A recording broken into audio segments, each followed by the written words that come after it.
À quoi ressemblait une journée type à l'époque de Candeloro, le compétiteur? Ça dépend. Il y a l'entraînement où on patinait à l'époque. Il y avait les fameuses figures imposées. Ouais. Si t'étais pas bon là-dedans, tu pouvais jamais devenir champion du monde. Et c'était un truc très chiant parce que c'est de la grosse figure géométrique sur glace que tu dois superposer. Et ça, c'était 3 heures par jour minimum. Et ensuite, il y avait 3 heures de patinage libre où on apprenait à faire les sauts, les pirouettes, les programmes. Plus l'entraînement un peu en dehors. C'était des journées de 8 heures minimum passées dans la patinoire avec 3 heures de scolarité en plus sur place.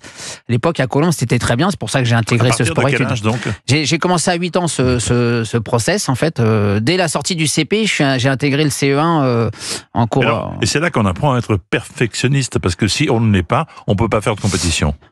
Après, il faut pas non plus que ça devienne. Alors, j'ai un gamin de 8 ans à qui tu demandes de tourner en rond sur des figures, sur un seul pied avec une seule poussée et machin. C'était un peu rébarbatif comme boulot.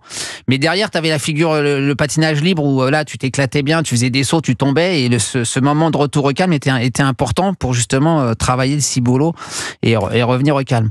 Vous êtes arrivé de vous blesser, il y a eu des blessures marquantes, non? Oui, par chance, j'en ai pas eu non plus beaucoup. J'ai eu un coup sur une mauvaise réception. J'ai dû être opéré 6 mois plus tard. Un petit arrachement ligamentaire sur la cheville que j'ai hésité à faire opérer. C'était en 96 sur l'année de l'équilibre parce que je me suis dit qu'après l'opération, la cicatrice va toucher sur la malléole et le patin va me faire mal systématiquement. Donc j'avais complètement hésité à le faire. Et puis après, finalement, j'ai pas eu le choix. Est-ce qu'il vous est arrivé est-ce que ça vous a traversé l'esprit de vouloir tout arrêter? En disant, je suis mal noté, on m'en veut. Ouais, parce qu'on arrive dans ce milieu sportif où, oui, on comprend au fur et à mesure que, en plus, c'est un sport à notation, donc c'est pas forcément, c'est pas parce que tu es le meilleur ce soir-là que tu vas finir premier. C'était compliqué à accepter, mais bon, un jour ça t'aide, un jour ça te dessert, donc tu acceptes les règles du jeu. La fois où j'ai failli tout arrêter, c'est quand j'ai pas été sélectionné pour les Jeux Olympiques d'Albertville, parce que je savais qu'en France, des Jeux en France, j'allais pas pouvoir y participer beaucoup de fois, quoi. Et c'était un petit peu injuste parce que ils sont pas allés, ils étaient pas très très francs du collier sur la sélection. Et du coup, j'ai raté les Jeux d'Albertville. Bon, heureusement qu'il y a eu Lillehammer 2 ans après, parce qu'on commençait à inverser les Jeux d'été et les Jeux d'hiver.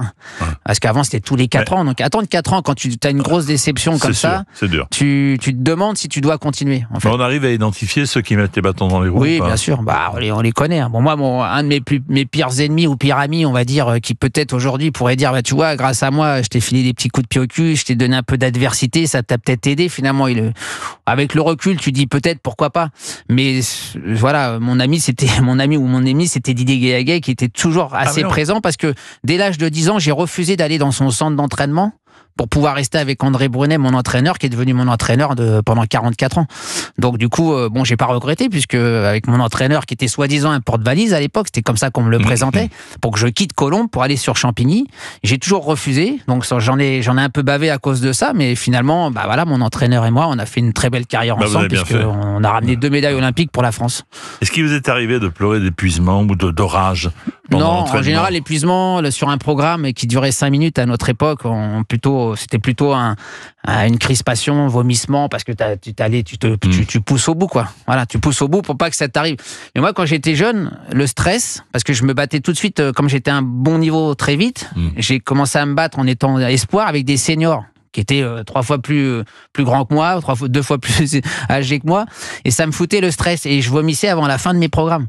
Par ce stress qui venait, donc j'ai dû faire un travail énorme sur moi-même, et à l'époque il n'y avait pas tous ces préparateurs mentaux, ces sophrologues, ces gens qui pouvaient vous suivre pour vous aider à se sortir de cette difficulté, mais j'angoissais à cause de ça, et puis au fur et à mesure je me suis endurci, et puis c'est peut-être ce qui m'a rendu service plus tard, au moment des Jeux Olympiques. C'est une pression tellement énorme qu'il faut vraiment avoir un bon mental. Qu'est-ce qu'on fait pour décompresser?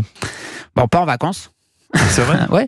En fait, le sportif de haut niveau aujourd'hui, je pense qu'il s'interdit beaucoup de choses parce qu'il y a tout un tas de staff autour de soi qui vous dit il faut pas faire ci, il faut pas faire ça, faut pas parler comme ci, il faut pas parler comme ça. Et en fait, le stress, tu l'as à l'entraînement. Alors tu te défoules, ça te permet d'oublier un petit peu ce stress, mais il faut garder quelques plaisirs en fait.